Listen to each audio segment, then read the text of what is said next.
তুমি চলে এসেছো? তুমি বসো, আমি তোমার জন্য জল নিয়ে আসছি। দাঁড়াও,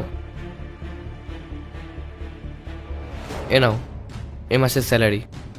আর জল তোমাকে আনতে হবে না, আমি নিজে গিয়ে নিয়ে নিচ্ছি। তুমি এখানে বসো, আমি আসছি।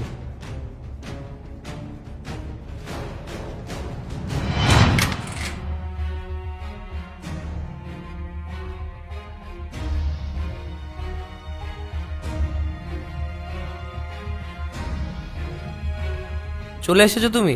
শোনো না, বলছিলাম যে আমার না 4-5 হাজার টাকার দরকার ছিল, ওই বাড়ির জন্য কিছু জিনিস আনার ছিল। আবার চলে এসেছো ভিক্ষা চাইতে? সবে আমি অফিস থেকে এলাম, ঠিক মতো বসতে পারলাম না, এক গ্লাস জলও দিলে না, আগেই টাকা চাইতে চলে এলে। আমার কি 24 ঘন্টা একটাই কাজ, তোমাকে টাকা দিয়ে যাব?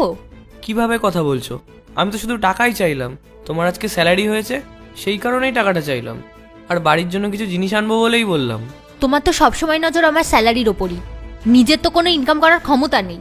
সবসময় শুধু একটাই কথা বলো, আমার জবটা হচ্ছে না। আরে আমি কি করব তোমার জবটা না হলে? 24 ঘন্টা শুধু টাকা টাকা টাকা।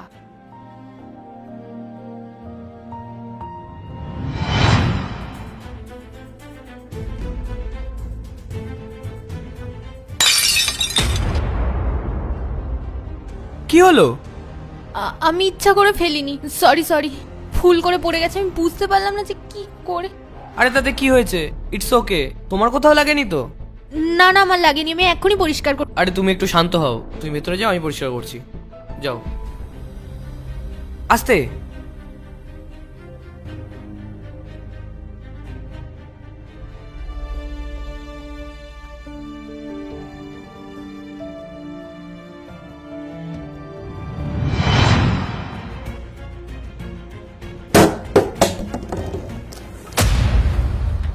হ্যাঁ, ভেঙে ফেলো, সব ভেঙে ফেলো, ঘরের সব জিনিসপত্র ভেঙে দাও।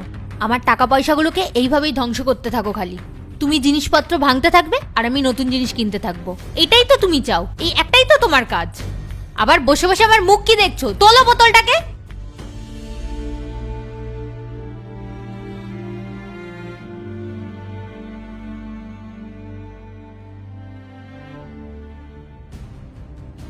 সারাদিন বাড়িতে পড়ে পড়ে খাবে আর আমার টাকা নষ্ট করার সুযোগ খুঁজতে থাকবে।